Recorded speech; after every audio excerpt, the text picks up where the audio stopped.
Hello, this is Tenise England, and this is my technology final.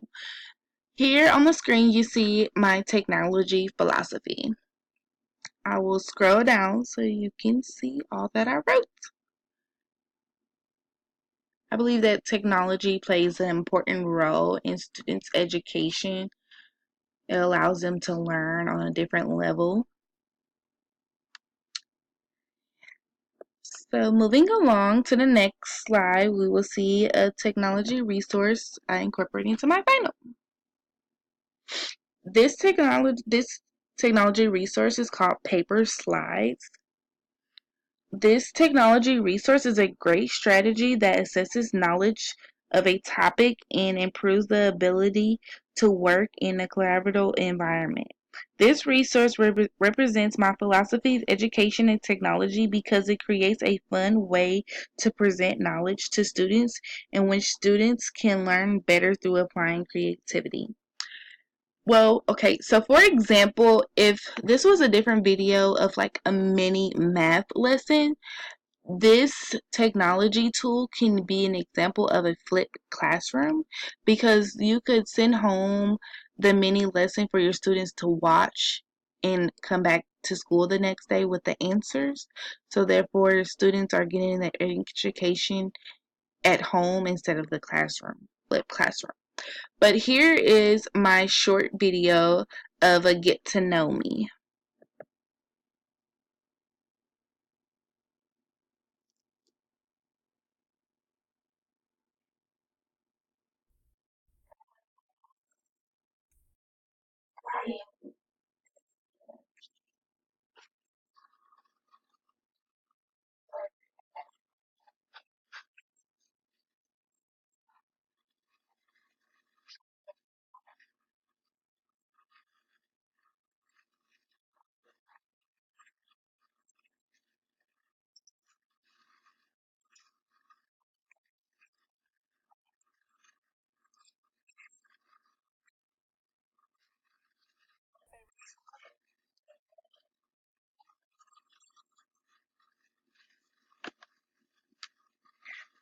Okay, moving into my next technology tool, I chose to incorporate Edmodo.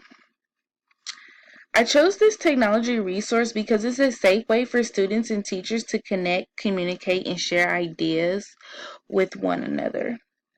I chose Emoto because it allows students to receive help from their classmates. This technology resource represents my philosophy of education and technology because it helps define how education grows daily. This technology resource has a purpose. It supports both the learner and the teacher. So as you can see here, I created assignments and students can comment, reply, and they can learn and communicate with each other just by clicking here and typing the answer in. Okay, moving into the next technology tool I incorporated into my piece. I chose Google Forms. I incorporated this resource because this was my very first time learning how to maneuver through this. I like how you can use this resource in many ways other than assigning quizzes or tests. As you see on the screen, I was able to use Google Forms as a way to assess my learners to see how good they are with technology and knowledge. My students worked on this scavenger hunt. This resource represents my philosophy of education and technology because it supports the idea that students learn through creativity and fun experiences. So Google Forms is another way of an example of exempling formative and summative assessments. So like my scavenger hunt, I'm able to do both. See if they know anything, because some of these questions they may already know, and then some of these things they have to find utilizing the technology that they are supplied with. So I can assess the learner and see are they capable of even doing that. Moving into my next slide is my LMS